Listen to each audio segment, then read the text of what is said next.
Wandube yow fàtte naa la wax booy bi tëgg suñu course bi moo ma doon woo sànq nee na course bi dañ koy annulé ba koor gi jàll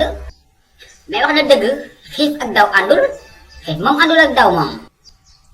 man de daf may arrangé waale sax léegi xam naa saa yu ma ndogoo ba pare damay dem terrain ba di cokki-cokki rek meñcee rek laay def pare naa bu yàgg koor gi ñëw na de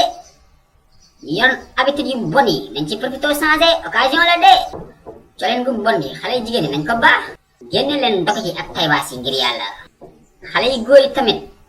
Malick moom ren dama kaa ndara rey man sama doom yëpp Malick moom a si jaaxal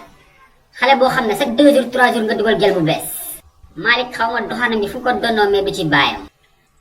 balaa maa dee mu ànd ak xaritam yi ñu wàcce seen tuba yi ak seen caleçon yu xeeñ yooyu waaye maa ngi koy xaar mu ñëw ren moom habitude yëpp lay bind si ñoom yu bon yëpp parce que tamit waajur bu nekk da nga am devoir say dooma te bu ëllëgee yomal xiyam suñu borom dina la ko laaja noo yore woon say njaboot baax na daal ñun père de famille nañ góorgóorlu si njaboot gi nañ def suñu devoir nañ ci was lu àq e Ndumbe xaaral ma ñëw dem seeti docteur Fall waaye mu xoolal ma sama tension bi fu mu toll ak koor gi ba xam dinaa mën a wóor am déet suluxu koor gee tax nga bëgg fi créer feebar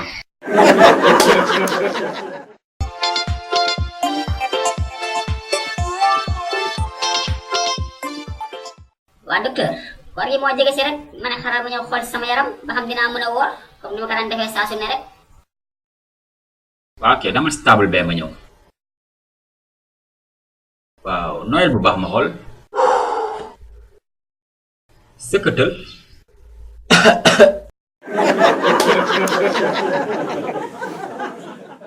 waa góor gi suluxu xool naa sa yaram ba pare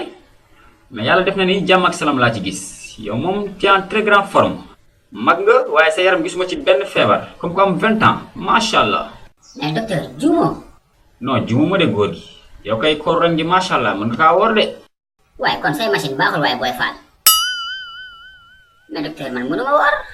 man dama amee tension artérielle ba pare boole si ulcère bu soxor laa lay wax nii